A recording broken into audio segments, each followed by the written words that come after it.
السماوات وما في الأرض وإن تبدوا ما في أنفسكم أو تخفوه يحاسبكم به الله فيغفر لمن يشاء ويعذب من يشاء والله على كل شيء قدير. آمن الرسول بما أنزل إليه من ربه والمؤمنون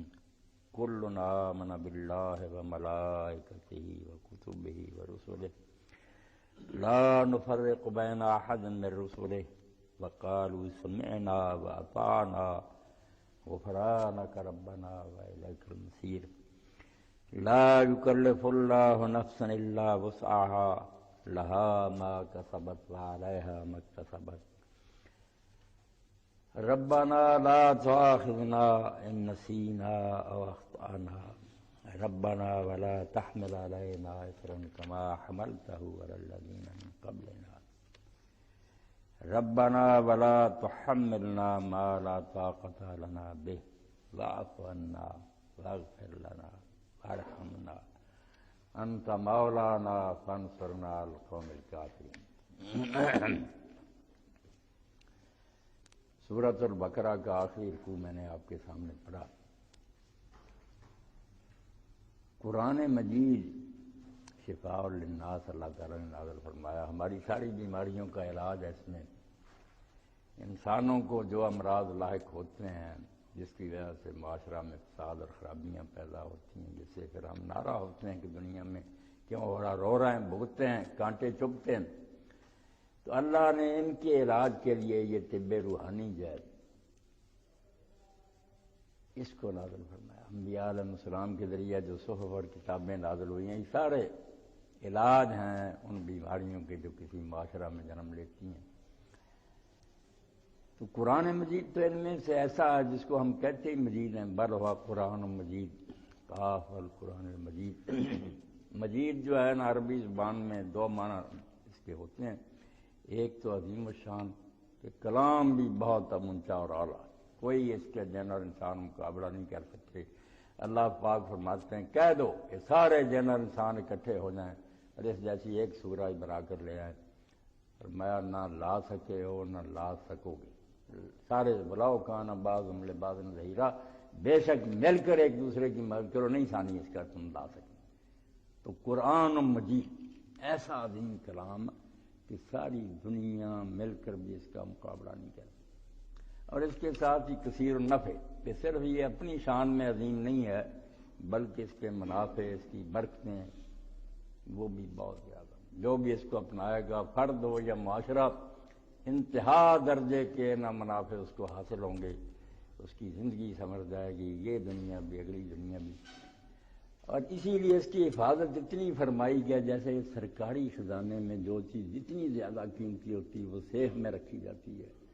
اللہ رب العالمین فی لوح محفوظ فرمایا ایسے دفتر میں یہ درج ہے لا یمسہ الا المطہرون کہ اس دفتر کو شیطان اور جنات چھو بھی نہیں سکتے. ہم کہتے ہیں یہ قرآن مجید جو یہ بناوٹی ہے، جنات جو ہیں حضور کو سکھاتے ہیں ان کی مجال ہی نہیں کہ اس دفتر میں جا سکے. اتنی حفاظت کی جا رہی ہے اس کی، اور ملائکہ مقربین کی نگرانی میں کرام بررہ بڑے اونچے درجے والے اور نیک فرشتے جو ہیں ان کے ہاتھ میں وہ، وہاں شیطانوں کی کیا مجال ہے کہ جا سکے. اور پھر سورہ جن میں فرمایا کہ جب نازل ہوتا ہے اس دفتر میں سے یہ نکال کر دنیا کی طرف اس میں بھیجا جاتا تو ہم اس فرشتے کے آگے اور پیچھے اور اس نبی کے آگے اور پیچھے رسد گاردیں مقرر کر دیتے ہیں فرشتوں کی کہ جب تک وہ پیغمبر سن کر لوگوں تک نہیں پہنچا لیتا سورہ جن کے آخر میں وہ پیرا ہٹتا نہیں، ایک حرف کی کمی بیشی نہ ہو جائے. یہی تو اصل خزانہ لٹ گیا. شیطانوں نے اس میں ملاوٹ کر دی، دنیا گمراہ ہو جائے گی، نسخہ شفا نہیں رہے گا، اس میں تو زہر مل جائے گا. اس لیے ایسا کلام جو مجید ہے اور لوح محفوظ میں اور لے کر آنے والا بھی رسول کریم ہے، وہ فرشتہ جو سارے فرشتوں میں وہ معزز ہے، وہاں اس کی بات مطاعن، سارے فرشتے اس کے ماتحت ہیں. اور رب کریم کے نزدیک ذی العرش کے نزدیک اس کا بڑا مرتبہ، سب سے اعلیٰ فرشتہ چنا گیا ہے کہ وہ اس کلام کو لے کر آئے. اور رسولوں میں سے بھی اس کا انتخاب ہوا جو رسول کریم، دونوں کے لیے، جبریل علیہ السلام کے لیے بھی رسول کریم آیا، پھر آپ کے لیے بھی آیا کہ وہ بھی معزز اور اللہ کے رسول بھی معزز، اور آخری کتاب کے لیے شہر بھی وہ چنا جو ساری دنیا کے انسانوں کا مرکز تھا، مساوات للناس۔ ابراہیم علیہ السلام کے ذریعے بنا کے فرمایا ساری دنیا کا اصل مرکز یہ ہے، باقی دارالحکومت نے نا جعلی بنا رہے، ٹکڑے کر دیے زمین کے، یہ کراچی اس کا دارالحکومت ہے، دہلی انڈیا کا ہے، وہ دنیاوی باتیں۔ اللہ کی جو روحانی حکومت ہے اس کا مرکز، جس کی طرف لوٹ لوٹ کر لوگ ہیں، مساوات للناس۔ اسی لیے ابن قیم کہتے ہیں بنایا ہی ایسا کہ جیسے مقناطیس میں کشش ہے نا، کوئی فلسفی نہیں آج تک حل کر سکتا کہ یہ جو سوئی ہے کمپاس کی، یہ قطب شمالی کی طرف کیوں دوڑتی، بس اپنی طرف سے تیر تکے لگاتے ہیں زمین میں، کوئی مقناطیس ہے فلاں، جو بھی ہے ہوتا ایسے ہی ہے۔ یہی حال دلوں کی تہوی، اللہ نے کہا ابراہیم علیہ السلام تو اعلان کر دے، لوگوں کے دل اس کی طرف اس طرح ہی گریں گے، نیچے دوڑیں گے جس طرح پرندہ اپنے گھونسلے کی طرف لپک کر آتا، جا رہے ہیں لاکھوں جا رہے ہیں۔ تو یہ کتاب قرآن مجید جو ہے، یہ تو پھر ساری کتابوں میں سے اعلیٰ ترین کتاب ہے، جس کے بعد اللہ تعالیٰ نے یہ سلسلہ ہی بند کر دیا کہ اب میں انسانوں سے کلام نہیں کروں گا، جس نے میری بات سننی وہ قرآن پڑھے، قرآن پڑھ لیا کرے، میں اس میں بولتا ہوں، اس میں ہی سمایا ہوا ہوں، یہ کتاب نہیں ہے، ان کتابیں نے اس چیزیں دیگر، یہ کتاب نہیں ہے، کچھ اور ہی ہے، بشرطے کہ آدمی اس کو واقعی سمجھ کر کے اللہ بول رہا پڑھے، تلاوت کرے۔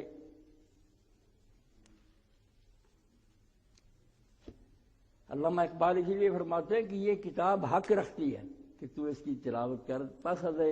کام کی نہیں خواہی دیا، پھر جو تیری مراد ہے نا اس سے مل جائے گی، کوئی علم کرام کا مسئلہ اٹکا حل ہو جائے گا، کوئی اخلاقیاتی خرابی ہے تیرے اندر اس کا علاج کرے گا، ہر شے کا علاج اس میں، مگر تلاوت کی ضرورت ہے۔ اب ان صورتوں میں سے بھی سورت جو 2 پاروں سے بھی زیادہ لمبی ہے، قرآن کے شروع میں لگا دی گئی سورۃ البقرہ، اللہ کے، حالانکہ بہت بعد میں مدینہ شریف میں نازل ہوئی، اور اللہ کے رسول اللہ علیہ السلام نے یہ بھی فرمایا کہ جو نکمے لوگ ہیں نا وہ اس کی تلاوت نہیں کر سکتے، بطلہ جو ہے نا وہ نہیں پڑھ سکتے اس کو وہی مومن پڑھے گا جس کے اندر دین کا پورا شوق ہے، سورہ بقرہ کی تلاوت۔ اور یہ بھی فرمایا کہ جس گھر میں یہ پڑھی جائے گی وہاں شیطان نہیں آئے گا۔ اب ہم چونکہ میجک ورڈ کے قائل ہیں، ہم نے قرآن کو بھی جادو منتر بنا لیا، اسے یہی سمجھتے ہیں کہ سورہ بقرہ اتنی مرتبہ پڑھو اگر جن ہوں گے تو چلے جائیں گے، وہ الگ بات ہے، ضمنی فائدے ہیں کہ اللہ تعالیٰ اس کی برکت سے ان کو بھی دفع کرتا، مگر جو شیطان نہیں آتا وہ اس لیے کہ جتنی تفصیل سے اس سورہ میں اسلامی نظام کا بیان ہوا نا، عقائد بیان ہوئے ہیں، عبادات بیان ہوئے ہیں، گھریلو زندگی خاندگی کے معاملات بڑی تفصیل سے ڈسکس کیے ہیں، طلاق اور الہ اور سارے جہاد اور جنگ اور انفاق فی سبیل اللہ، جو جس بنیاد پر سمجھے نا، جن ستونوں پر اسلام کھڑا وہ سارے سورہ میں بیان ہو گئے، بہت لمبی تفصیل سے۔ پہلے تمہید ہے، بنی اسرائیل کی معزولی ہے، مسلمانوں کو پھر کعبہ شریف کا متولی بنایا گیا، اس امت کو کھڑا کر دیا کہ اب دین کا جھنڈا تم اٹھاؤ، اور پھر شریعت کا چیپٹر شروع ہو گیا کہ تمہارے عقیدے کیا ہونے چاہیے، تمہاری باتیں وہ شروع ہوتے ہیں جہاں سے پہلی آیت شروع جو ہوئی ہے نا، وَإِلَٰهُكُمْ إِلَٰهٌ وَاحِدٌ لَا إِلَٰهَ إِلَّا هُوَ الرَّحْمَٰنُ الرَّحِيمُ، توحید سے شروع ہوئی، اور بعد میں پھر نماز کا بھی بیان ہے، روزے کا بھی ہے، خرچ کا بھی، سب بیان ہوتا ہے کہ گھروں میں ایسے رہو، جنگ ایسے لڑو، خرچ ایسے دین کے بارے میں کرو۔ اب ہے یہ خاتمۃ السورہ، سورت ختم ہو رہی ہے، آخر میں تحدید اور تنبیہ، بالکل ڈانٹ جیسے ہوتی ہے،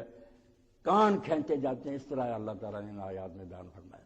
اور 2 آخری جو ان کی ہیں آیتیں آمن رسول سے، وہ تو اللہ کے رسول علیہ السلام نے فرمایا نا، جو رات کو ان 2 آیتوں کو پڑھ لے گا نا کفاتا، یہ 2 آیتیں اس کے لیے کافی، اور کچھ نہ پڑھے یہی پڑھ لے آمن رسول سے، یہی کافی ہے۔ کافی کا یہ بھی معنی کہ پورا قرآن جو ہے اس کا خلاصہ سامنے آ جائے گا، اور یہ بھی کہا گیا کہ اس کو تہجد کی بھی ضرورت ہے، تہجد کی بجائے بھی کام دے جائے گی۔ تو خاتمہ سورہ میں اللہ تعالیٰ نے وہ بات بیان کر دی جس سے ہم سے پہلے جنہوں نے چارے سنبھالا تھا نا، بنی اسرائیل دنیا کے امام بنے تھے، بہت پیغمبر ان میں آئے، کتابیں، مگر وہ راستے سے ہٹ گئے، خود بھی گمراہ ہوئے، لوگوں کو بھی گمراہ کیا، جو بیماری انہیں لاحق ہوئی اور جس وجہ سے وہ برباد ہوئے، اللہ نے اس کا پتہ دے دیا، نشاندہی کر دی، اور ہمیں پوری طرح ڈانٹ دیا کہ وہ کام نہ کرنا، اپنی ذمہ داری کو سمجھو کہ تمہارے اوپر بڑا بوجھ ہے، خود بھی نیک بننا ہے، پوری دنیا کی رہنمائی بھی کرنی ہے، پیشوائی کرنی ہے۔ اس لیے پہلی بات جو فرمائی گئی للہ ما فی السماوات و ما فی الارض، سورہ جو ہے بقرہ، اس میں ہی آیت الکرسی آتی ہے، اس کا بھی اگر تجزیہ آپ کریں گے تین ہی صفات پر زور ہے، آگے پیچھے جو جی چاہے ہو نا، باتیں تین ہیں جو اللہ کے بارے میں جب تک دل میں نہ بیٹھیں آدمی نہ جو ہے اس کی لائن کلیئر نہیں ہوتی، صحیح پٹری پر وہ نہیں چل سکتا، ان میں خرل آ گیا تو بس تباہی ہو جائے گی۔ ایک تو اللہ تعالیٰ کا مالک ہونا ہے کہ یہ دنیا اللہ کی ہے، صرف اس کی ہے، کسی اور کا تصرف نہیں، کسی اور کا دخل نہیں، وہ تنہا بنانے والا ہے، تنہا چلانے والا۔ وہاں بھی لہو ما فی السماوات ما فی الارض کا کہ آسمانوں میں اور زمینوں میں جو ہے لہو پہلے لایا گیا اسی کا، نہ کسی نے اس میں پیدا کرنے میں کوئی حصہ لیا، نہ اب اس کی ملکیت میں کوئی دوسرا شریک ہے، نہ چلانے میں کسی کا دخل ہے۔ لام نے یہ اتنے 22-23 معنی جو مغرن لبیب میں ابن حزام نے لکھ لیے اور حوالے دے دیے، زیادہ بہتر یہ ہے کہ اس نے مغرن لبیب جب لکھی ہے جمال الدین ابن حزام نے، اس نے یہ حروف جو ہے نا کہ واو ہے، من ہے، بے ہے، سب کے معنی عربی میں جتنے، اور ان کے حوالے زیادہ قرآن سے ہی دیے کہ قرآن میں اس معنی میں آیا، آپ پڑھیں تو پتہ چلتا ہے کہ لوگوں نے دین کی کتنی خدمت کی۔ تو لام ملکیت کے لیے بھی ہے کہ زمین و آسمان کی ہر شے ہے صرف اللہ کی ہے، کسی کا رائی برابر کچھ نہیں ہے، ملکیت اس کی ہے۔ اور دوسرا معنی تصرف کا، اب میں ممبر پر بیٹھا ہوں، ممبر خطیب کے قبضہ میں، اس لیے اب یہ نہیں کہ مالک وہ ہے مگر دوسرے چھین لے کا ہے، اس سے چھین لیا ہے، دوسروں نے اختیار اپنے نے لے لیا، نہیں، تصرف بھی اسی کا ہے، بھی اسی کی ملکیت۔ اور اسی لیے حدیث میں آتا ہے کہ یہ جو ہم سورہ فاتحہ پڑھتے ہیں اس میں 2 قراتیں جبریل لے کر آئے، مالک یوم الدین بھی، ملک یوم الدین بھی، اور چل رہی ہیں ہمارے علاقے میں، ہم ملک پڑھتے ہیں، ورش کی قرات اور دوسرے افریقہ ملک یوم الدین پڑھتے ہیں، دونوں جبریل لائے، اللہ کے رسول نے بتائی، اور دونوں کے بغیر کام نہیں چلتا۔ ایک آدمی مالک ہو سکتا ہے، ملک نہیں ہو سکتا، ایک ملک ہو سکتا ہے، مالک نہیں ہو سکتا، ایک خامی ہے دونوں میں، مل کر پوری کرتے۔ ایک ہے میری ملکیت ہی نہیں، میں نے کسی کی نجائز دبا رکھی، میں مالک نہیں ہوں، میں تو غاصب ہوں، اگر ہے میری مگر چھین کوئی اور لے گیا، وہ اس کو برت رہا ہے، تو متصرف جو ہے برتنے والا ملک وہ تو دوسرا ہے، یہاں اس وقت اس میں کوئی میرا دخل نہیں، میرے قبضہ سے نکل گئی ہے۔ اس لیے فرمایا گیا وہ مالک بھی ہے، ملک بھی ہے، اسی کی ہے اور اسی کے قبضے میں ہے، وہی اس کو استعمال کر رہا ہے، تو اور پھر رجوع بھی ہے اسی کی طرف لوٹے گی، دوبارہ جو ہے نا اس کی رہ جائے گی، تم سب فنا ہو جاؤ گے، مر جاؤ گے، فرشتے تک بھی نہیں رہیں گے، نہ پہلے کوئی تھا نہ پھر کوئی ہوگا، پہلے بھی وہی تھا، آخر میں وہی رہ جائے گی۔ للہ ملک السماوات والارض، فرمایا آسمانوں اور زمینوں میں جو کچھ ہے یہ اسی کی ملکیت ہے، اسی کے زیر تصرف ہے، اور آخر میں اسی کی للہ میراث السماوات، سب چھوڑ جائیں گے، وہی رہ جائے گا، اور اعلان کرے گا مٹھی میں لے کر زمینوں اور آسمانوں کو، لمن الملک اليوم، بولو کس کی بادشاہت ہے؟ کوئی بول نہیں سکے گا تو خود ہی جواب دے گا للہ الواحد القہار، اسی کی ہے جو تنہا ہے اور جو پوری طرح غالب اور قاہر ہے، ہر شے پر اس کا کنٹرول ہے، کوئی چیز اس کے قبضہ سے باہر نہیں ہے۔ تو پہلے تو جو ہے نا کہ اللہ تعالیٰ کو مالک مانا جائے، کہ پوجا اسی لیے اس کی کہیں گے کسی اور کی نہیں، کوئی دوسرا مالک ہو تو اس کے آگے جھکے، حکم صرف اللہ کا کیوں مانو؟ بھائی دنیا اس کی، ہم بھی اس کے غلام ہیں، ملکیت ہے، جہان بھی اس کا، سارا کچھ ہو اس کا، حکم دوسرے چلاتے رہے، اس سے بڑا ظلم کوئی ہے؟ اسی لیے تحاکم الطاغوت کو بھی سورہ نساء ساری بڑی ہے، اس میں اسی شرک کا بیان ہے کہ میں سارے گناہ بخش دوں گا، یہ نہیں بخشوں گا کہ مقدمے تم بجائے رسول اللہ کے پاس لانے کے کعب بن اشرف کے پاس لائے جاتے ہو، جو یہودیوں کی متوازی جو عدالت ہے غیر شرعی، وہاں سے فیصلے کراتے ہو، اور جب پکڑے جاتے ہو اسلام کا نام لے کہتے ہیں ہم صلح کی خاطر ان سے بھی تعلق رکھتے ہیں۔ اللہ نے کہا ایسے ظالم اگر ایسا کہنے کی بجائے سیدھی طرح غلطی ہوگی کہ آپ کے پاس آ جاتے اور معافی مانگتے کہ آئندہ نہیں کریں گے، اور آپ کے بھی ان کے لیے بخش کی دعا کرتے تو اللہ کو غفور الرحیم پاتے۔ یہ ہے جس سے بعض لوگوں نے یہ نتیجہ نکال لیا کہ گناہ کی بخشش کے لیے حضور کے پاس جانا پڑتا. بالکل غلط بات ہے. اللہ نے جو ستاری کا نظام کیا حضور کے پاس تو اگر تو آیا بھی ابھی مجھ سے یہ آپ نے کہا جا یار معافی مانگ لے اللہ سے مائل، یہ طریقہ ہی نہیں کہ نبی کو جا کر بتاؤ. پردہ کہاں رہے گا؟ وہ جرم چونکہ حضور کی توہین تھی کہ آپ کی عدالت موجود تھی، آپ کو چیلنج کر کے کہ ہم نہیں آپ سے فیصلہ کرائیں گے، کعب کے پاس چلے گئے کعب. اس لیے کہا کہ اگر یہ ظالم جب ان سے گناہ ہو گیا اور یہ پکڑے گئے کہ تم یہ حرکتیں کرتے ہو منافق، مانتے قرآن کو، فیصلے یہودیوں سے کراتے ہو، تیرے پاس آ جاتے معافی مانگتے، اور جو آپ کی بے ادبی کی تھی کہ آپ کی عدالت کی تحقیر کی تھی، آپ بھی میرا حق کوئی میرے ایک بہت بڑا عالم اس کے ہوتے ہوئے کوئی کسی ادنا سے پوچھے تو عالم کی بےزتی ہوئی، وہاں ضروری ہے کہ اس سے بھی معافی مانگے. ورنہ یہ کوئی قانون نہیں جو مشہور ہے نا کہ ایک آدمی آیا بدوی، اس نے یہ شعر پڑھے اور ساتھ ہی ایڈ پڑھی، پھر عتبی نے خواب دیکھا، حضور نے کہا جنک وہ سارے پر کسی وقت لیکچر دوں گا. یہ سارے موضوع اور بناوٹی قصے کوئی نہیں، نہ یہ قیامت تک کے لیے حکم ہے. یہ حکم اب بھی ایسا ہی ہے کہ جس سے آپ زیادتی کریں گے اس سے معافی لینی پڑے گی. ورنہ اگر معاملہ آپ کا اللہ کا تو کسی کے پاس جانے کی ضرورت نہیں. درمیان میں بات آ گئی تو پہلے تو مالک مانو. مالک ماننے کے بعد دوسری بات یہ ہے کہ وہ جانتا بھی ہو. اگر حکومت تو ہے اس کی مگر اسے علم ہی نہیں کہ اس میں بدماش کون ہے، اچھے کون ہے، حکومت کا وفادار کون ہے، باغی اور سرکش کون ہے، وہ کیا سزا دے گا، کیا حساب کرے گا اور کیسے اپنی سلطنت چلائے گا. اس لیے سورہ بقرہ میں وہاں بھی علم کی بات ہے، یعلم ما بین ایدیہم وما خلفہم. صرف یہ نہیں کہ حکومت اس کی ہے، زمین و آسمان اس کے ہیں، بلکہ وہ جانتا ہے سب کچھ جو ہے جو لوگوں کی نگاہوں کے سامنے ہے، جس سے دنیا کے لوگ واقف ہیں وہ بھی اس کے علم میں، جس سے ساری مخلوق بے خبر ہے وہ اس کو بھی جانتا، اس کا علم محیط ہے. یہاں بھی یہی بات فرمائی کہ آسمانوں زمینوں کی بادشاہت اسی کی ہے، اسی کے قبضہ میں ہے، اسی کی رہ جائے گی. وَإِن تُبْدُوا مَا فِي أَنفُسِكُمْ أَوْ تُخْفُوهُ يُحَاسِبْكُم بِهِ اللَّهُ. یاد رکھو اس کا علم ذرے ذرے پر محیط ہے، کوئی چیز اس سے چھپی نہیں ہے. تم اپنے دلوں میں کوئی باتیں چھپا کر رکھو، ساری عمر یہ ظاہر نہ کرو، وہ بھی جانتا ہے، اور جو تم ظاہر کرو گے وہ اس کو بھی جانتا ہے. اس سے جو لوگوں نے سمجھ لی نا کہ دل میں جو خیالات آتے ہیں اس پر پکڑ ہوگی، کوئی نہیں، خیالات سے اس کا کوئی تعلق نہیں. وہ ابدار ہی کرتا آدمی، نہ اخفا کرتا، وہ چھپاتا نہیں نہ ظاہر کرتا. وہ تو بے اختیار آتے ہیں، اپنے آپ آ رہے ہیں، جیسے ٹریفک کا خیالات گزر رہے ہیں، خطرات کہلاتے ہیں کہ اپنے آپ آ رہے ہیں، بندے کا اس میں دخل ہی کوئی نہیں. یہ ہے جو بندہ چھپاتا ہے، وہ عقیدے ہیں گندے، یا کوئی پلاننگ ہے کہ قتل کرنا چاہتا ہے، زنا کرنا چاہتا ہے، اس کے لیے سارے منصوبے اس نے بنائے ہوئے.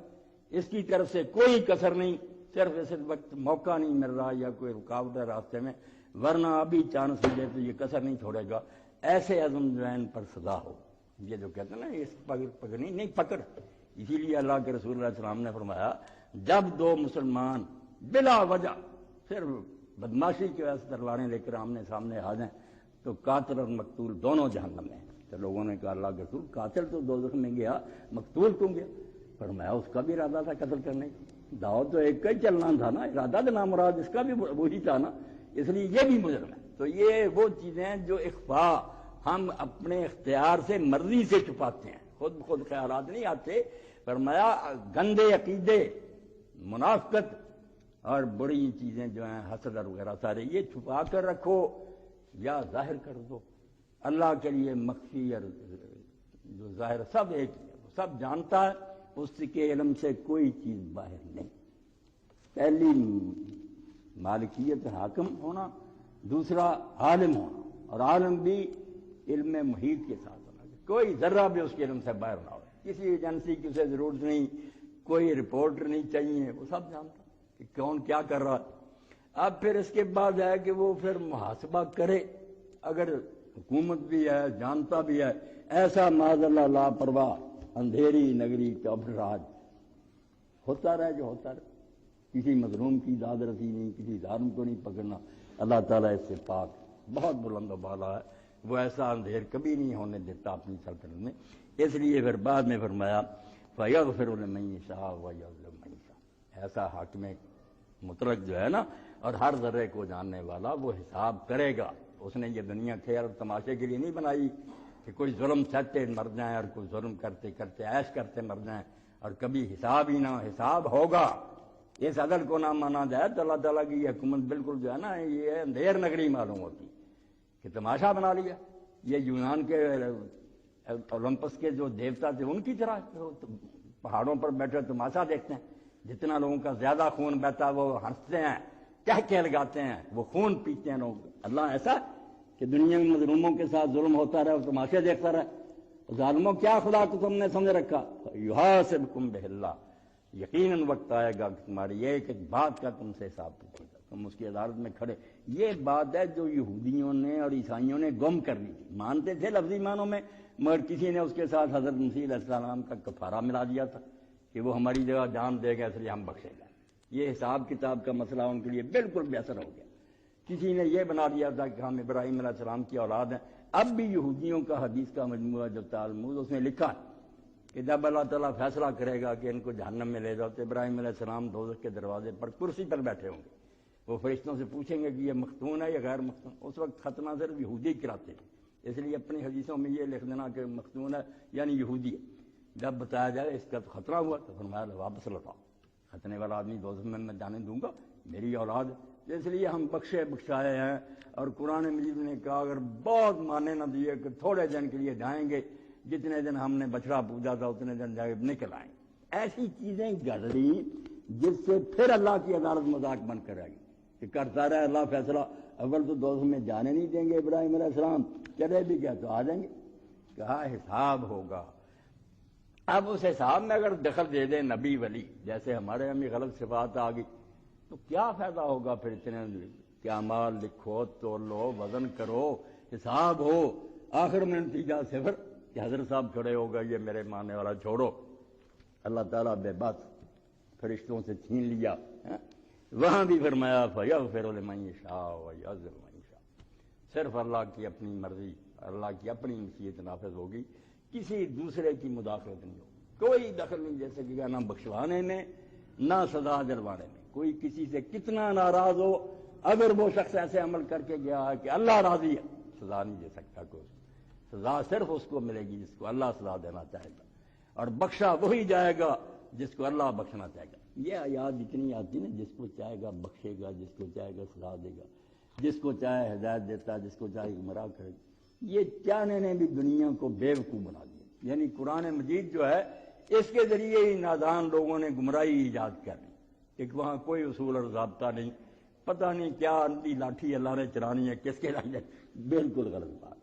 جہاں جہاں یہ ہے نا جو چاہے گا آپ پلے باندھ لیں، صرف شرک کراتے ہیں کہ جو کہتے ہیں نا کہ دوسروں کے چاہنے سے کچھ ہوگا، یہ غلط۔ صرف اس کے اپنے چاہنے سے جو ہوگا، خود اپنی مرضی سے فیصلے کرے گا اپنے اصول ضوابط کے تحت۔ باقی وہ چاہنا نہ اندھے کی لاٹھی ہے نہ مجنون اور بچے کے فیصلے ہیں، وہ ایک حکیم اور دانا کے فیصلے ہیں۔ اس کے لیے اس نے ضابطے اپنی کتاب میں بیان کر دیے ہیں کہ یہ ہدایت پائیں گے، یہ گمراہ ہوں گے۔ وما بیان بھی کر دی، کہیں گمراہوں کے بارے میں کہا وما یضل الا الفاسقین، کہیں ہدایت دینے والوں کا وہ ہدایت دے گا، یہدی من اناب، جن میں شوق اور رغبت ہوگی ان کو ہدایت دے گا۔ بخشے گا جو ہے یہ کام کریں گے، سزا دے گا جو وہ بخشے گا کس کو بخشنا چاہے گا، چاہنا بتا دیا ہوا، وہ چھپا نہیں وہ، مگر دوسروں کے چاہنے سے کچھ ہو جائے فرمایا یہ غلط۔ اور ساری دنیا چاہتی رہے نا کہ بخش دو، مگر اللہ کے قانون کے مطابق اس سزا کے لائق کو نہیں بخشا جائے گا۔ بخشے گا اس کو جس کو وہ خود بخشنا چاہے گا، یعنی جو اس کے قانون کے مطابق بخشش کے لائق ہوگا۔ اسی لیے کہا یوم لا تملک نفس نفسا شیئا، کوئی اس دن دوسرے کا کچھ نہیں بنا سکے گا۔ وَالْأَمْرُ يَوْمَئِذٍ لِلَّهِ، حکم سارا اللہ کا اپنا چل رہا ہوگا۔ تو اس لیے کہا کہ اگر مانو نا کہ فیصلوں میں دوسرے بھی مداخلت کر لیں گے پھر بھی عدالت گئی، تماشا بن گیا، نہیں بخشے گا اس کو جو خود اس کے قانون کے مطابق بخشش کے لائق ہوگا، سزا اس کو دے گا جو اس کے قانون کے مطابق سزا کا حقدار ہوگا۔ یہاں پھر واللہ علی کل شیء قدیر، دیکھیں ایک ہی آیت میں سارے سوال کا جواب ملتا ہے۔ پہلے تو بادشاہ ہو، دوسرا یہ ہے کہ وہ جانتا اپنی سلطنت میں جو کچھ ہوتا، پھر اس کو فکر بھی ہو کہ انصاف کرنا، پھر دوسروں کی مرضی نہ دخل دے جائے، کوئی پریشر نہ پڑ جائے، اور آخری بات ہے کہ اتنی طاقت ہے اس میں اتنا بڑا جہان ہے، اتنے لوگ مر رہے ہیں، آتے ہیں جاتے ہیں، سب کو جانے، سب کو اس کا فرمایا واللہ علی کل شیء قدیر۔ تمہارے جو اندازے ہیں نا اللہ سے بہت میٹھا، اس کی قدرت جو ہے نا اس کا تم کوئی اندازہ نہیں، اس لیے قادر بھی نہیں کہا،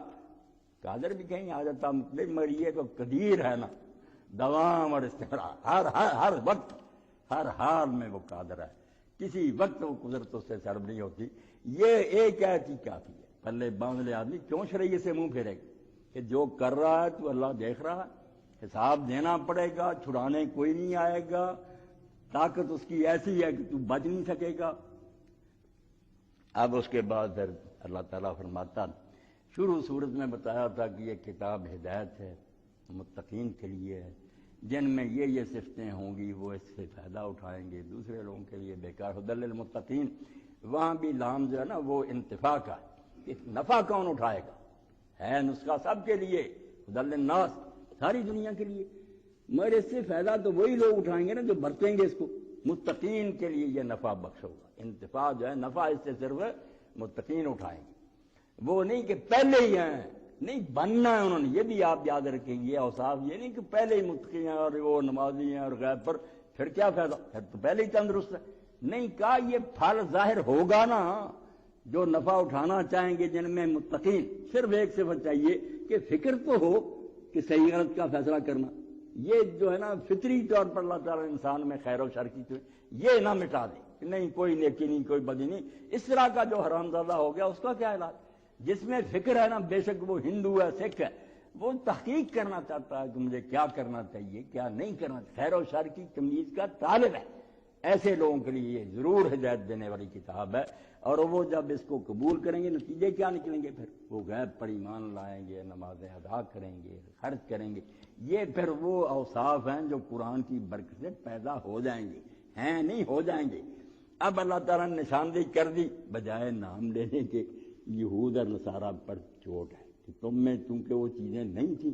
اس لیے اگر تم ایمان نہیں لائے تو قصور تمہارا اپنا۔ صاف کیا تھا نا کہ یہودی اور عیسائی اس لیے ایمان نہیں لائے کہ نہ یہ متقی تھے نہ، نہیں بتا دیا کہ ہوتے نا علاج ہو جاتا۔ اب جو لوگ اس لائق تھے پہلے رکوع والے، ان کی نشاندہی کر دی کہ وہ اب سامنے آ گئے، 13 سال مکے کے بھی گزرے، مدینہ منورہ بھی آ گیا، آمن الرسول بما انزل الیہ من ربہ والمؤمنون، یہ رسول علیہ السلام اور اس کے ساتھی یہ تھے جن میں وہ صلاحیت موجود تھی، یہ علاج کرانا چاہتے تھے، تقویٰ تھا ان میں، یہ فکر تھی کہ غلط کام نہ ہو جائیں، اللہ کو کیا جواب دیں گے، انہوں نے اس لیے اس قرآن کو سینے سے لگا لیا اور پہلے اللہ کے رسول کا ذکر کیا، اور یقین جانے یہ قرآن مجید میں انبیاء علیہ السلام کی صداقت کی سب سے بڑی دلیل، سوائے ہر درم اور بے ایمان کے کوئی اس کو رد نہیں کر سکتا کہ پیغمبر جو تعلیم لے کر آتا نا، امت اس پر عمل کرے نہ کرے، وہ انا اول المؤمنین انا اول المسلمین ہوتا، سب سے آگے بڑھ کر پہلے اس پر عمل کر کے دکھاتا، ورنہ ہم بے عمل واحد ایسے ہوتے ہیں کہ لوگوں کو بہت کچھ بتاتے ہیں، جیسے عیسیٰ علیہ السلام نے اپنے دور کے یہودی عالموں کے بارے میں کہا کہ یہ لوگوں کو شریعت کی گٹھڑیاں باندھ کر چکوانا چاہتے ہیں، اٹھوانا چاہتے ہیں جو نہیں اٹھا سکتے، اتنا بوجھ، اور آپ نے ان کو کہنا اس کے نیچے صرف انگلی کرو، آپ نیچے انگلی بھی نہیں دیتے، رائی برابر عمل نہیں کرتے، لوگوں کو ڈھیروں ڈھیر تقوی کے بات کرتے، پیغمبر ایسا نہیں کرتا، ہمارے لیے بہت سی نیکیاں نفل ہوتی ہیں مگر پیغمبر کے لیے فرض ہوتی ہیں، ہم رات کو نہ جاگیں کوئی بات نہیں، مگر اللہ کے رسول کے قدم مبارک سوج جاتے تھے، اس لیے اللہ فرماتا جو رسول کتاب لے کر آمن رسول، خود یہ رسول علیہ السلام فضا ابی و امی اس کتاب کو مانتا ہے، مگر زبانی نہیں مانتا، اس پر عمل کر رہا 14-15 سال سے، اور جیسے حکیم صاحب بتا رہے تھے دنیا سے رخصت ہوتا تو یہودی سے جو گروہ لے کر اپنی بیویوں کو خرچے کے لیے لے کر جاتا، حکمران ہے اس وقت دنیا کا، بعد میں صدیق اکبر رضی اللہ تعالیٰ عنہ آپ کی ذرا چھڑاتے ہیں، ایسے بیت المال سے لے کر وہ گروہ ذرا چھڑاتے ہیں، ٹچ نہیں کرتا، خزانہ غریبوں پر تقسیم کرتا ہے، اپنی آل اولاد کے لیے زکوٰۃ کو حرام کرتا ہے کہ بیٹا تم پر فرض ہوگی تو دینا، مگر بھوکے ہوگے تو یہ احسان نہ لینا، اس کو لوگوں کے ہاتھ کا میل سمجھنا، مجھے بدنام نہ کرنا۔ بعد میں لوگ بہانہ نہ بنا لیں کہ یہ سارا یار دین کے نام پر ڈھونگ تھا، اصل میں تو پیغمبر نے اپنے بیٹوں کے لیے گدی بنائی، سوال ہی نہیں پیدا ہوتا۔ اسی لیے عباس محمود عقاد لکھتا ہے کہ ہم مان بھی لیں کہ حضرت علی رضی اللہ عنہ سے زیادتی ہوئی ہے، وہ اپنے اوصاف اور قرابت کی وجہ سے زیادہ حقدار تھے خلیفہ بنے، تب بھی اسلام کا بھلا ہوا کہ اگر وہ بن جاتے تو غیر مسلموں کی زبانیں ہم بند نہ کر سکتے۔ وہ کہتے اپنے چچا کے بیٹا کے لیے بندوبست کر کے، اس لیے اتنی دور کے رشتہ دار بنے پہلے خلیفے جو بہت اوپر جا کر حضور سے ملتے تھے۔ تو اللہ تعالیٰ فرماتا آمن رسول، تم مانو نہ مرادو تمہاری بدقسمتی، رسول تو اس کتاب کو مانتا ہے جو اللہ کی طرف سے، اس کے رب کی طرف سے اس طرف کی میں رب ہی۔ آپ دیکھیں ایک ایک شوشے میں فلسفہ بھرا ہوا ہے، لاجک بڑی، آپ لکھتے رہے کتابیں منطق فلسفے، اور ضرورت نبوت بتا رہا اللہ کہ رب ہے تو اس کو انتظام نہیں کرنا چاہیے ہدایت کا، وہ میرے لیے لباس کا انتظام تو کرے کہ گرمی سردی سے یہ بچ سکے، ایسا سیمنٹ اور اینٹیں کو دے کہ ایک مکان بنا کے یار بچا جائے بارش سے، دوزخ سے بچنے کا انتظام نہ کرے، ایسا بندوبست نہ کرے کہ اس کو صحیح اور غلط کا راستہ سمجھایا جائے، ایسے کھڈوں سے بچایا جائے جس سے معاشرے تباہ ہو۔ میں ربی ربوبیت کا تقاضا ہے کہ اگر وہ نرسنگ کر رہا ہے، لوگوں کی تربیت اور پرورش کر رہا ہے تو سب سے پہلے روحانی ضرورت پوری کرے، انسانیت سکھائے۔ تو اس کے رب کی طرف سے جو اتارا گیا ہے، اس نے گڑا نہیں، یہ تو سارے جن انسان مل کر نہیں ملا، رب کی طرف سے اتارا گیا وہی ہے۔ رسول اس کو مانتا ہے، عملاً مانتا ہے، والمؤمنون، اور جو آپ پر ایمان لائے وہ بھی مانتے ہیں، وہ سارے کرتے ہیں یہ کام۔ اب ان کا کلمہ جامع کہ رسول علیہ السلام اور آپ کے ساتھی پوری دنیا کو کیا کہتے ہیں۔ سب سے بڑا فتنہ جو مذہب میں پیدا ہوا اب بھی ہے،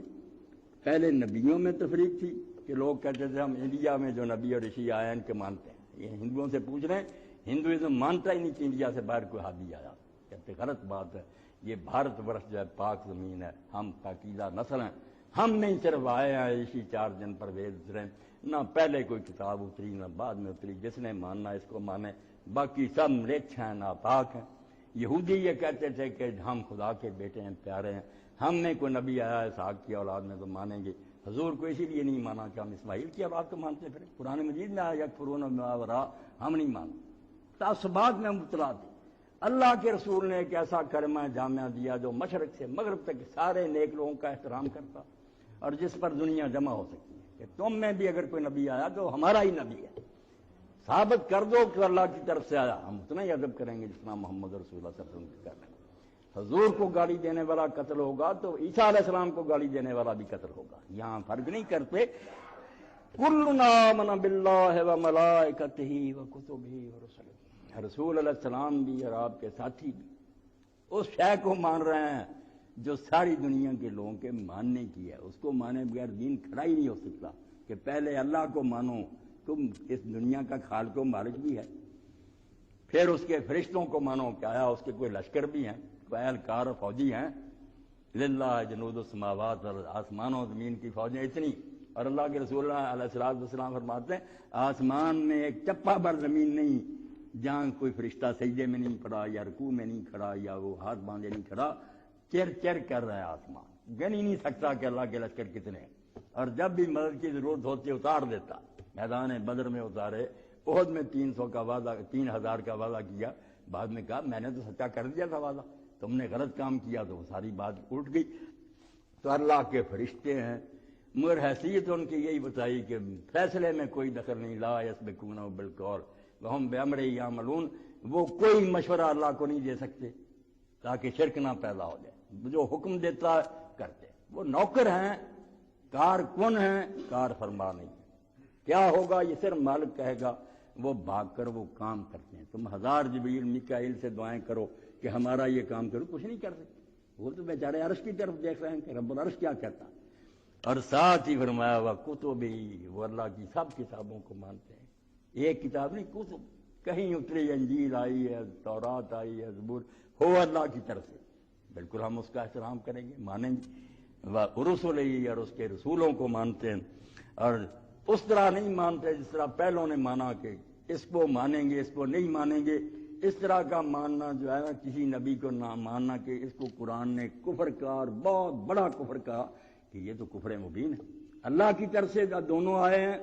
ایک کو مانتے اور دوسرے کو نہیں مانتے، اس کے سچے ہونے میں شبہ ہوتا تو وہ بحث الگ تھی، یہ اس کہنا کہ یہ ہمارے علاقے کا نہیں ہے، ہماری قوم کا نہیں ہے، تم اپنی قوم اور نسلوں کو پوچھتی ہو، اللہ کو نہیں پوچھتی۔ اللہ کا رسول اور تم انکار کرو، یہ کفر ہے۔ سورہ نساء میں آگے آتا کہ یہ اللہ رسولوں میں فرق کرنا چاہتے ہیں کہ اللہ کو الگ کریں، اس کے رسولوں کو ٹکڑے ٹکڑے، لا نفرق بین احد من رسول۔ یہ پھر پکار اٹھتے ہیں، پہلے تو کہنا کہ مانتے ہیں اللہ نے غیب کسی، اب ہمارا اعلان کیا کہ یہ پھر خود ہی دعائی دے اٹھتے ہیں کہ ہم اللہ کے رسولوں میں فرق نہیں کریں۔ سارے لیے ہمارے لیے قابل احترام ہے۔ بات پھیل جاتی ہے، رسول اللہ صلی اللہ علیہ وسلم نے تو اس بارے میں اتنی بلند ظرفی سے کام لیا کہ آپ حالانکہ سید ولد آدم ہیں، مگر جب ذکر آیا دوسروں کو حضور نے بڑھایا، اپنے بھائیوں کو اپنے بارے میں حاضری کی ہے۔ کسی نے کہہ دیا السلام علیکم یا خیر البریہ، اے ساری مخلوق کے میں سے بہتر آپ پر سلام ہو، آپ نے فرمایا خیر البریت ابراہیم، ساری مخلوق میں سے بہتر ابراہیم علیہ السلام۔ آدمی نے کہہ دیا سب سے بہتر موسیٰ علیہ السلام، جس کو چنا یہودی تھا، مسلمان نے تھپڑ مار دیا کہ نہیں اللہ نے رسول اللہ کو چنا۔ بات حضور تک کہ آپ نے فرمایا پیغمبروں میں یہ تم موازنہ نہ کیا کرو کہ وہ کام ہے یہ زیادہ، چھوڑو سب بھائی ہم، تمہیں کیا پتا کہ مجھے بتایا گیا قیامت کے دن سب بے ہوش ہو جائیں گے، میں بھی ہو جاؤں گا، سب سے پہلے میں ہوش میں آؤں گا، اور مجھے بتایا گیا کہ موسیٰ علیہ السلام عرش کا پایا پکڑ کر مجھ سے پہلے کھڑے ہوں گے۔ اب یہ علم مجھے نہیں دیا گیا کہ وہ بے ہوش ہی نہیں ہوں گے یا ہوش میں مجھ سے پہلے آ جائیں گے۔ صحیح بخاری میں ہمیشہ کہ ان کی عزت بتائی جائے لوگوں کو کہ ہمارا یار کوئی کابل کا معاملہ دکان ہے، وہ بھی یہی علم لے کر آئے تھے، لوگوں نے نامرادوں نے گم کر دیا، کچھ سبق رہتے تھے ابھی وہ میں نے مکمل کر دیے۔ لا نفرق بین احد من رسول، کوئی جھگڑا رہ جاتا، ہر امت کو کہتے ہیں لاؤ بے، اگر تمہارا حدی خدا کی طرف سے بسم اللہ، ہمارے لیے قابل احترام ہے، کتاب سچی ہے ہم اسی طرح مانیں گے جیسے قرآن کی، یہ کلمہ جامعہ اکٹھا کرنے والا۔ اور اب پھر جو پریکٹیکلی ہوتا، ہم یہ مضمون پڑھتے تھے مولوی صاحب رحمۃ اللہ علیہ، مرض اور اس کا علاج، کہ ٹکڑے کر دیا دین کو، کوئی مانتے کوئی نہیں۔ پہلے ایمان کا ذکر ہوا، اب کیا کہا ان مسلمانوں نے؟ وقالوا سمعنا واطعنا، ایمان والے لوگوں نے کہا اللہ ہم نے سن لیا ہے اور ہم اطاعت کریں گے، خوش دلی سے یہ حکم سارے پورے۔ جو سمعنا ہے یہ ایمان ہے، جو اطعنا ہے یہ اسلام ہے، یہ عقیدے ہیں۔ سننا یہ نہیں جیسے آپ کانوں سے اس وقت سن رہا ہے، یہ کوئی سننا نہیں، یہ تو کافر بھی سنتے تھے۔ ایک سمع اجابت ہوتا ہے کہ ہم نے سن لیا یعنی مان لیا، قبول کر لیا، بالکل جو کچھ بیان ہوا حق ہے، سچ ہے، اور ساتھ ہی کہ صرف مان کر نہیں رہ گیا، وہ اطاعت پورے دل سے خوش ہو کر تون سے نکلا ہے، مجبوری بھی نہیں محسوس کریں گے، بوجھ نہیں محسوس کریں گے کیا شریعت گلے پڑ گئی۔ اسی لیے شیخ الاکبر محی الدین ابن عربی فرماتے ہیں کسی مسئلے میں اگر کسی مومن کے دل میں یہ آ گیا کہ یار شریعت یہ حکم نہ دیتی تو اچھا تھا، ایمان گیا، وہ نہیں مسلمان رہا۔ جو حکم اترے ہیں کہو یہی اترنے چاہیے تھے، ہماری سمجھ کام نہیں کرتی تو ہم تو ناقص لگ رہے ہیں۔ تو یہ پھر کہتے ہیں کہ اللہ ہم نے تیرا دین جو اس کو قبول کیا، خوش دلی سے اب اس پر عمل کریں گے۔ اب چونکہ نظر آتا ہے کہ کام بڑا مشکل ہے، لمبا سفر، گھاٹیاں راستے میں، شیطان گمراہ کرنے والا، اپنی خواہشات کا دباؤ، معاشرے کا دباؤ،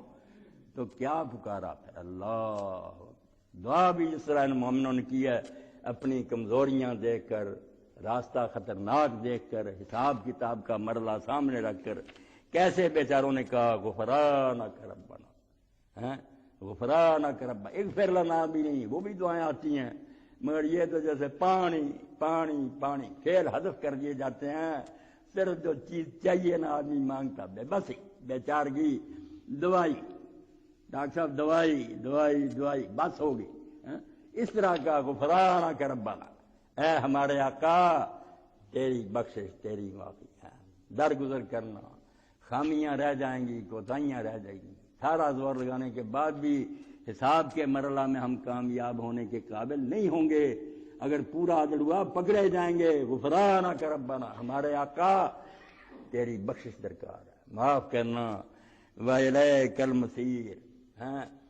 یہ سارا ہو کیوں رہا؟ کیوں دین کو مان رہے ہیں، عمل کر رہے ہیں، ساتھ معافیاں مانگتے ہیں؟ کیونکہ ان کا یہ ایمان ہے وَإِلَيْكَ الْمَصِيرُ، کہ یہ زندگی یوں ہی ختم نہیں ہو جائے گی، ایک دن ہمیں صرف تیری عدالت میں دوبارہ لوٹنا، صرف تیری عدالت۔ علاقہ یا بھی پہلے آیا کہ وہاں جیوڑی نہیں ہوگی کہ ولی بیٹھے، نبی بیٹھے ہیں، فیصلے ہو رہے ہیں، تنہا تو ہوگا، تیرے سامنے صرف حاضری ہوگی، اور یہ لوٹنا پڑے گا، مر کر مٹی میں مل جائے اور قصہ ختم ہو جائے، یہ کبھی نہیں ہوگا۔ الیک المصیر، ہمارا مرجع، ہمارا لوٹنا آخر ہے تیری عدالت میں، صرف تیرے سامنے، اس لیے رو رہے ہیں، چلا رہے ہیں، سب کچھ کرنے کے باوجود معافیاں مانگ رہے ہیں۔ اب اللہ تعالیٰ ترس نہ کھاتا اور یہ بشارت نازل نہ کرتا تو لوگوں سے جیڑی پڑ جاتی۔ کئی لوگ جو بیچارے مر جاتے کہ کیا بنے گا اس وقت، یار درجے درے کا حساب ہوگا۔ ساتھ ہی جملہ معترضہ آ گیا درمیان میں، اللہ نے روک کر نہ مومنوں کی بات خود کہا کہ بالکل ٹھیک ہے، تمہیں اسی طرح ڈرنا چاہیے، ذمہ داری بڑی ہے، بوجھ بڑا ہے، آسمان زمین پہاڑ کانپ گئے یہ جواب دینے سے، تم نے اٹھایا ہوا ہے، مگر فکر نہ کرو، لا یکلف اللہ نفسا الا وسعہا، اللہ تعالیٰ کسی کو رسپانسبل نہیں ٹھہرائے گا، کسی پر ذمہ داری نہیں ڈالے گا سوائے اس کے جتنی آسانی سے اس میں طاقت ہوگی۔ طاقت کا لفظ بھی نہیں بولا، طاقت ہے پورا زور نہیں فرمایا، یہ بھی نہیں میں تنگ کرنا چاہتا، وہ جو آسانی سے ہو سکے، جتنا تم آسانی سے کر سکو گے نا اتنا ہی حساب مانگوں گا، اگر وہ بھی نہیں کیا تو پھر تمہارا بہانا کوئی نہیں ہوگا کہ آسان کام، اگر بیمار ہو بیٹھ کر نماز پڑھو، بیٹھ کر نہیں لیٹ کر پڑھو، وضو نہیں کر سکتے تیمم کر لو، تیمم کا بھی موقع نہیں، کچھ بھی نہیں، دونوں چیزیں نہیں، نہ مٹی نہ پانی، یا تم دونوں نے استعمال کی ویسے ہی شروع کر دو، میں نے تو ہر لحاظ سے وسع جو تمہاری رسائی تھی جہاں تک اسی کا حساب لینا، یہ بھی نہیں کیا، تو تسلی دی کہ فکر مند نہ ہو، جتنا بس میں ہے نا آسانی سے وہی تمہارے پر اللہ تعالیٰ ذمہ داری عائد کرے گا، وہ کرو۔ اب اس کے ساتھ ہی یہ بھی کہا کہ یہ توقع نہ رکھنا کہ تمہارے دوسروں کی نیکیاں کام آ جائیں گی، کہ ہم نے اگر کم بھی کیے ہیں تو ہمارے باپ دادے ابراہیم اسحاق اور یعقوب نے تھوڑی کیے۔ آپ دوسرا پہلا پارا جہاں ختم ہوتا وہاں دیکھیں گے، لہا ما کسبت وعلیہا تلک امۃ قد خلت لہا لہم ما، ان کے لیے وہ ہے جو وہ کما گئے، تمہارے لیے جو تم، وہاں گناہ کی بات نہیں، نیکی کی، یہ جو کہتے ہیں نا کسی برے کو برا نہ کرنی، وہ ہے اس سلسلے میں آئی ہے کہ جو نیکوں کا حوالہ دیتے ہیں نا کہ ہمارے بڑے اتنے نیک ہیں، اللہ نے کہا اگر انہوں نے نیکی کیا تو اس نیکی کا فائدہ انہیں ہوگا، جو نیکی تم کماؤ گے لقومی چلتا جاتا وہ تمہیں ملے گی، اور تم سے یہ نہیں پوچھا جائے گا کہ وہ کیا کرتے تھے، تم سے یہ پوچھا جائے گا کہ تم کیا کرتے۔ یہی بات یہاں کہی کہ دوسروں کی نہ آس امید رکھنا کہ وہ چھڑا لیں گے یا ان کی نیکیاں، لہا ما کسبت وعلیہا ما اکتسبت، ہر بندے کو وہی ملے گا جو اس نے خود کوشش کی ہوگی، وہی اس کو نفع ملے گا، اور بوجھ وہی اس پر لادا جائے گا جو اس نے اکتساب کیا ہوگا۔ اللہ تعالیٰ رحمت فرمائے ان لوگوں پر جو عربی زبان سے واقف تھے، انہوں نے کہا یار اللہ نے یہاں بھی کمال کر دی کہ نیکی کے لیے کسبت کہا اور برائی کی بات آئی تو اکتسبت کہا، باب اختیار میں لے گیا جہاں تکلف ہوتا کہ جو بہت ہی تم نے کوشش سے نا اور خوب پلاننگ سے گناہ کیے لا دوں گا، وہی جو بائی چانس ہو گئے نا راستہ چلتے کوئی بات نہیں، لمم چھوت لگ گئی، تم بچے ہی تھے مگر چھینٹا پڑ گیا، نہیں حساب کروں گا، جو خوب سوچ سمجھ کے کیے نا گناہ وہی لا دوں گا، اور نیکی ویسے بھی ہو گئی نا کہ کوئی اتنا ارادہ نہیں تھا، موقع آ گیا آپ سے کچھ پیسے آپ نے خرچ کر دیے، کوئی اور کام کر دیا، نیکی کسی طرح بھی کما لی، ثواب دوں گا۔ اب نمونہ دیکھیں کہ بچے کے گناہ نہیں لکھے جاتے، مگر چھوٹی عمر میں والدین اس کو حج کے لیے لے جائیں، ہاتھ میں اٹھا کر طواف کرا دیں، ثواب وہ بھی لکھ لیا جاتا، بعد میں جب وہ بالغ ہوگا، مال ہوگا، فرض ہوگا، وہ کرتا رہے، مگر اب بھی حج کا ثواب اس کے لیے لکھ لیا۔ برائیاں جو ہے کافر کو آدمی اسلام لے آئے اور اس میں زمانہ کفر میں نیکیاں کی ہوں اس وقت قبول نہیں، مگر اگر اس نے غلام آزاد کیے ہیں، مسکینوں کو کھانا کھلایا، حضور سے پوچھا لوگوں نے کہ میرے باپ یہ کام کرتے تھے، اس وقت کافر مشرک سے فرمایا یار جو کچھ بھی کرتے تھے نا جب کلمہ پڑھ لیا تو وہ نیکیاں بھی تھی، ثواب ان کا بھی دے دے، عذاب نہیں دے گا، گناہ جو ہے وہ ختم، نیکیاں کفر کی بھی شمار کر لیتا، کیسا رحیم ہے۔ یہ دو سہارے دیے کہ تم جو غفرانہ کا کہہ رہے ہائے مارے گئے بخشش، اللہ کسی پر اس کی پہنچ سے زیادہ بوجھ نہیں ڈالے گا، اور جو کچھ اس نے خود کمایا ہے وہی ملے گا اس کو۔ آپ دعا ترجمہ کر لیں، یہ پڑھنی چاہیے، رٹ لیں، مومنین اس ذمہ داری کو محسوس کر کے کہ 2.5 سپارے ہیں، اتنی بڑی شریعت ہے، یہود اس سے منہ پھیر گئے، راندے گئے، کہیں ہم سے بھی ایسا نہ ہو جائے، جو دعا کرنی چاہیے دل سے وہ کرتے ہیں، ربنا لا تؤاخذنا ان نسینا او اخطانا، ہمارے رب اگر ہم بھول جائیں یا غلط کام کر دیں تو ہمیں پکڑنا نہ، اس کا حساب نہ کریں۔ یہاں سوال پیدا ہوتا ہے کہ یہ تو قرآن بھی کہتا ہے، عقل بھی کہتی ہے، رسول کریم بھی فرمایا کہ نسیان اور خطا معاف ہے۔ جب آدمی بھول جائے، یاد ہی نہ رہے اس پر، تو اس کو سزا دینا غلط بات، یہ تو اس کے بس میں نہیں۔ اللہ نے انسان میں کمزوری رکھی کہ وہ یاد نہیں رکھ سکا۔ خطا نہ جو غلطی سے کہ میں نے گولی چلائی شکار کی طرف، آدمی کو لگ گئی،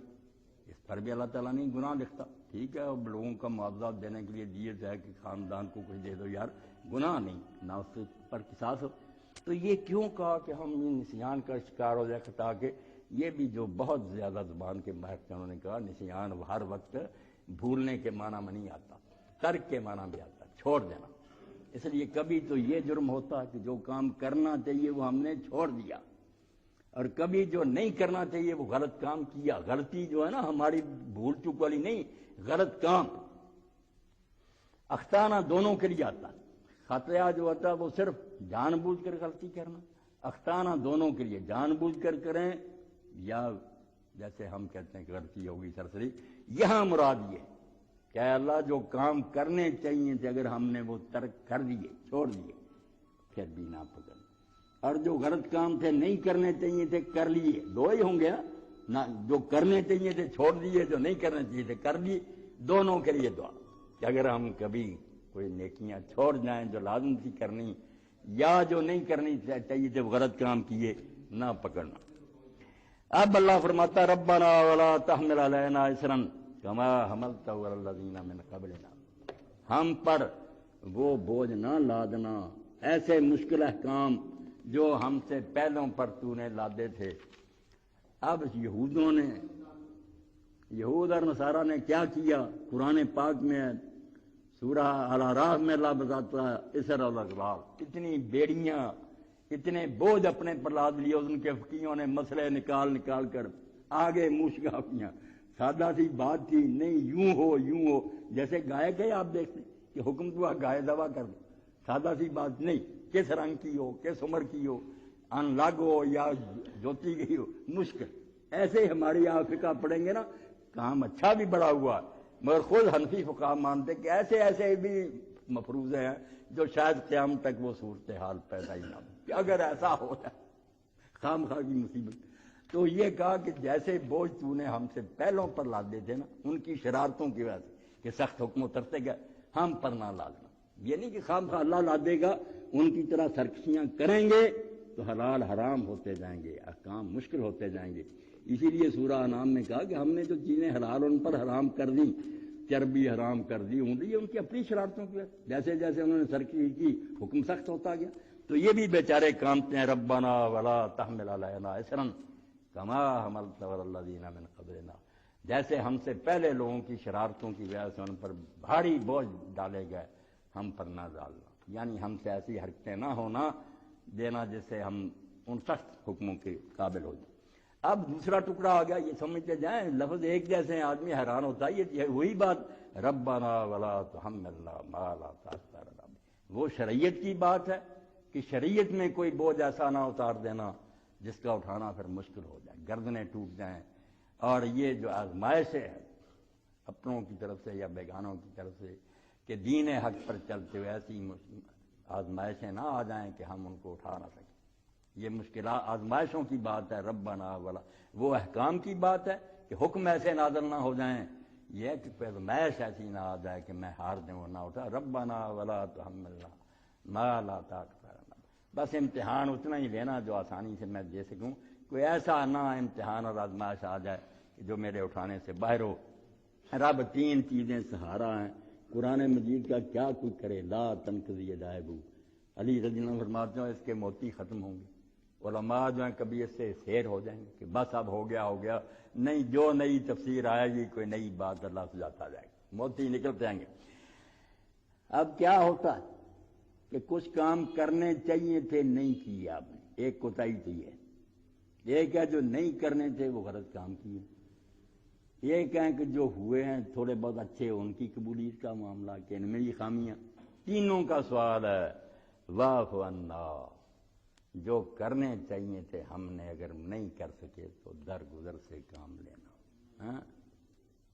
جو کرنے نہیں چاہیے تھے مگر نفس کی شرارت سے ہم نے کر لیے، واغفر لنا، وہ بخش دینا، اور جو کچھ اچھائی ہو گئی ہے تیری مہربانی اور فضل سے ورحمنا، اپنے رحم اور فضل سے اس کو قبول کر لینا۔ یہی بات اللہ کے رسول نے کہی کہ اللہ کی رحمت کے بغیر تو میں بھی جنت میں نہیں جاؤں گا۔ لوگ حیران ہوئی تھی نیکیاں، فرمایا نہ، اللہ اپنی رحمت سے ڈھانپے گا تبھی بات بنے گی۔ اور اب آ گیا کہ یہ تو اپنا معاملہ تھا نا کہ ہم سے نہ ہو جائے کچھ، اب یہ بے ایمانوں کے ساتھ جو ہے کہ یہود ہیں، نصارہ ہیں، یہ اتنے اسرائیل ہیں، ساری دنیا ہمارے پیچھے پڑی ہوئی ہے، اس وقت بھی تھی اب بھی، اور مسلمانوں کو کچلنا چاہتے ہیں، اسلام کو مٹانا چاہتے ہیں۔ یہ جھگڑا کسی کانفرنس سے حل نہیں ہو سکتا، کوئی یو این او نہیں، بھئی اللہ کہتا ہے یہ اس وقت تک راضی نہیں ہو سکتے جب تک اسلام مٹے نا۔ یہ تو بالکل آپ بے دین بھی ہو جائیں گے نا مگر مسلمان کہلاتے رہیں گے، بوسنیا وغیرہ ہم تب بھی نہیں چھوڑیں گے۔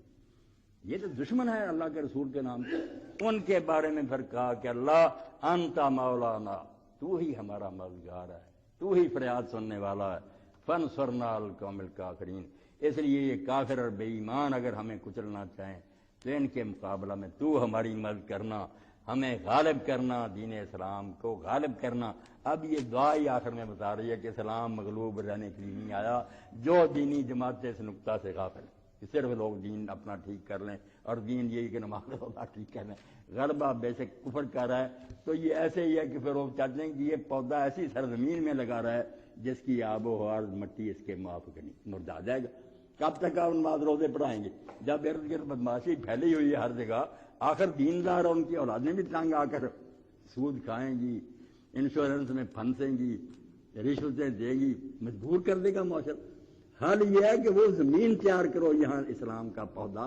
خوب پھلے پھولے، موافق ہوا، موافق زمین وہ وہیں ہوگی جہاں اس کا اپنا غلبہ ہوگا، ہر طرف اسلام ہوگا، پھر بے دین بھی رہیں گے۔ آپ دیکھ لیں اسلامی حکومت میں جو طبیب گزرے ہیں، شاعر گزرے ہیں، فلسفی گزرے، ہندو تھے، سکھ تھے، ان کی کتابیں پڑھیں، اللہ کی حمد رسول کی نعت سے شروع ہوتی ہے کتاب، بعد میں لکھتے ہیں راج معاوضے کی، پہلے حضور کی تعریف کرتے ہیں، اللہ کی ثنا کرتے ہیں۔ غلبہ جس کا ہوتا اس کا اثر اپنے آپ ہوتا۔ اب یورپ چونکہ غالب ہے، ہم کھانا بھی ان کی طرح کھاتے ہیں، پینٹ کوٹ بھی، حالانکہ کوئی فائدہ نہیں ٹنگ پینٹ کا، مگر چونکہ صاف لوگوں کا لباس۔ اسی لیے مودی صاحب نے کہا اگر کالے آ گئے نا کبھی حبشی تو یہ لوگ سیاہی لے کر اپنے منہ پر بڑھیں گے کہ ان کالوں کی طرح بڑھتے ہیں۔ غالب ہونا کوئی چھوٹی بات ہوتی ہے؟ لوگ اس کو خواہ سمجھ لیتے ہیں کہ یہی سچا یار ہے، اس کو دنیا ملی ہوئی ہے۔ اس لیے فرمایا فانصرنا علی القوم الکافرین، تو ہمارا آقا ہے، مالک ہے، مددگار ہے، تیرے سوا کس سے کہیں، ان کافروں کے مقابلہ میں ہماری مدد کرنا۔ تو یہ چند الفاظ میں نے کہ کچھ تھوڑی بات لمبی ہوگی، اس سے اندازہ کریں کہ قرآن مجید کے جو کمالات ہیں ان کا کوئی احاطہ کر سکتا؟ یہ کتاب اللہ نے اگر مجید اس کو کہا تو واقعی مجید ہے، نہ اس کی عظمت کا کوئی ثانی ہے، نہ اس کے نفع جو ہے اس کے برابر کوئی کتاب نفعوں کی حامل ہے۔ اللہ توفیق دے اس کی طرف لوٹ آئیں تو پھر علامہ اقبال والی بات ہے، گر تو می خواہی مسلمان زیستن نیست ممکن جز بقرآن زیستن۔ اگر مسلمان جینا چاہتا ہے تو قرآن کے بغیر اسلام نہیں ہو سکتا۔ اس کو پڑھ سمجھ اور دیکھتا جا، جیسے ابن مسعود رضی اللہ عنہ فرماتے ہیں ہم اللہ کے رسول سے 10 آیتیں پڑھتے تھے نا تو آگے نہیں ثبت ہوتا تھا جب تک ان 10 آیتوں میں جو بیان ہوا ہے دیکھ نہیں دیکھتے تھے کہ جس کا حکم ہوا وہ کرنا شروع کر دیا، جس سے منع کیا وہ باتیں چھوڑ دی، جب ساتھ ہی عمل پورا ہوتا تھا اگلی آیتیں۔ اس لیے جس دن قرآن کا علم پورا ہوا اس دن قرآن پر عمل بھی پورا ہو گیا۔ ہم سارے پھر چلتے پھرتے قرآن نظر آتے تھے کہ یہ کتاب لکھی ہے، یہ گلیاں بازاروں میں دیکھ لو، قاری نظر آتا ہے حقیقت میں ہے قرآن۔ پھر وہ قاری نہیں تھے محض عبد الباسط کی طرح کے کانوں میں انگلیاں لے لو اور لہک لہک کر موسیقی کے انداز پر قرآن پڑھے، کون ایسے پڑھتا تھا؟ قرآن سادہ ہی پڑھتے تھے مگر روتے تھے، لرزتے تھے، سننے والے بھی روتے تھے، خلق خدا جو ہے اسے توبہ نصیب ہوتی تھی۔ تو اللہ ہمیں بھی توفیق دے کہ ہم دوبارہ اس کتاب کی طرف لوٹیں، اس کے بغیر نہ دنیا سنورے گی نہ آخرت میں کچھ ملے گا۔ وآخر دعوانا الحمدللہ رب العالمین وصلی اللہ تعالی علی عبد اللہ ورسولہ خاتم النبیین محمد علیہ وسلم۔ اسلامی ڈائری ہے قاری صاحب کے پاس، کسی کو 100 روپیہ لکھی ہوئی ہے، 60 روپے کی دیتے ہیں۔ 60 روپے کی دیتے ہیں آپ؟ 2009 سے ماشاء اللہ، ماشاء اللہ، بسم اللہ۔ یہ رسالہ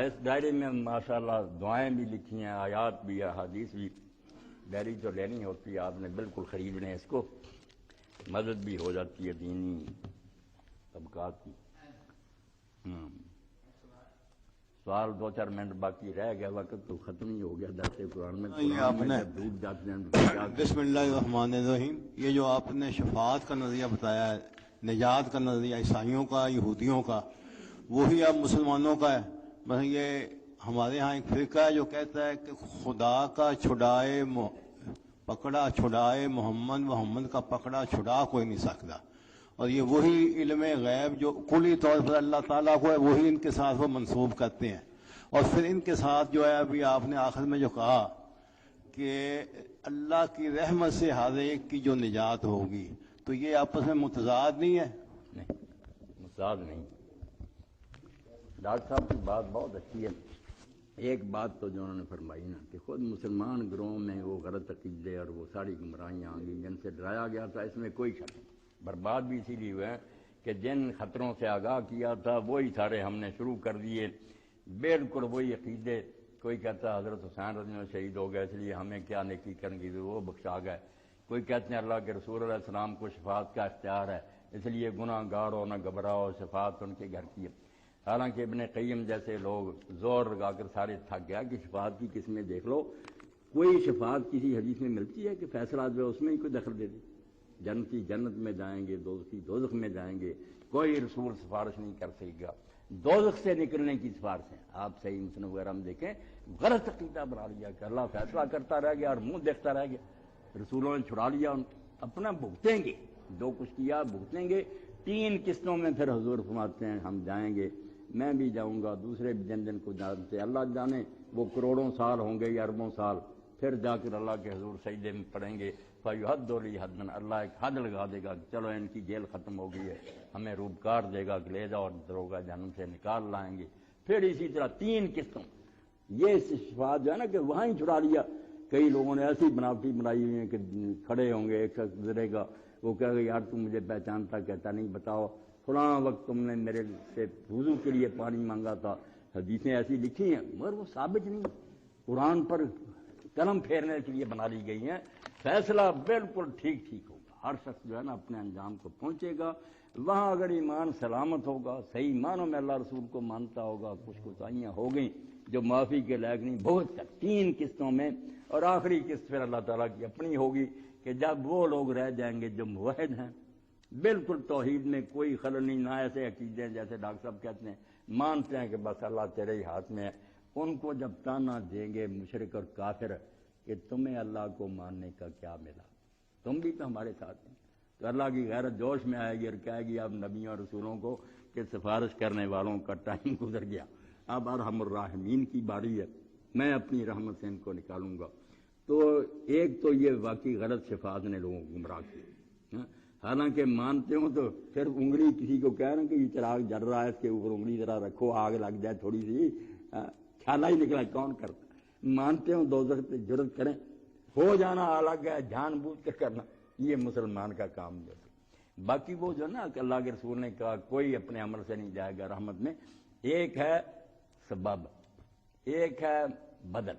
کہ بدل میں اگر کہنا نا کہ ہمارے عمل کے بدل میں جنت ملے گی، بائے بدل غلط بات، ہم ساری عمر نیکیاں کرتے رہیں تو کیا نیکیاں، اللہ کی ایک نعمت کا بدلہ نہیں ہو سکتی، اس کے بدلہ میں کیا جنت لے سکتے۔ ایک ہے بائے سبب کہ اپنے عملوں کے سبب سے جائیں گے، بما کانوا یعملون، اللہ کہتا ہے یہ بدلہ ہے ان عملوں کا جو تم کرتے تھے، رسول اللہ بھی اپنے عملوں کے بدلہ میں جائیں گے، ہم بھی